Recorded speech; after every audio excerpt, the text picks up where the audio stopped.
الرحمن الرحیم۔ آج میں جس کتاب کا تعارف کروا رہی ہوں وہ کسی تعارف کی محتاج نہیں ہے۔ صحیفہ سجادیہ، صحیفہ کاملہ۔ صحیفہ کاملہ اور صحیفہ سجادیہ اس کے دو نام ہیں۔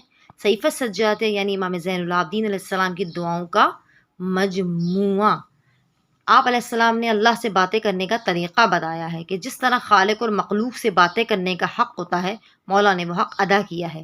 صحیفہ سجادیہ جو دعاؤں کی کتاب ہے، اس میں کیا رموز ہیں دعاؤں میں، وہ امام نے بیان کیے ہیں۔ صحیفہ سجادیہ کو قرآن کی بہن بھی کہا جاتا ہے۔ یہ مناجات دعاؤں کی کتاب ہے۔ مناجات تائبین، توبہ کرنے والوں کی مناجات مولا سکھا رہے ہیں۔ مولا بتا رہے ہیں کہ اللہ سے سچی توبہ کرنی ہے تو کیسے کی جائے۔ یہ اس کی فہرست ہے۔ والدین کے حق میں دعا، اولاد کے حق میں دعا۔ ہمیں نہیں معلوم ہوتا کہ ہم کیسے الفاظ استعمال کریں، کیسے اللہ سے دعا کریں۔ شکر کے سلسلے میں دعا، کیسے شکر خدا بجلائیں۔ موت کو کیسے یاد کریں۔ نماز شب کے بعد دعا، تنگی رزق کے موقع پر دعا۔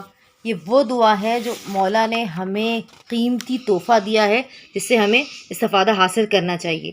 خداوند عالم کی حمد و ستائش، صبح و شام کی دعا، مشکلات کے وقت پڑھنے کی دعا، یہ ساری وہ دعائیں ہیں جو مولا نے ہمارے لیے۔ طلب حاجت کے سلسلے میں دعا۔ امید ہے کہ ہم سب کے گھروں میں یہ صحیفہ کاملہ، صحیفہ سجادیہ لازمی ہوگی، ہم اس سے استفادہ حاصل کرتے ہوں گے۔ روزانہ اگر ابھی نہیں پڑھ سکتے تو ترجمہ ضرور پڑھیں۔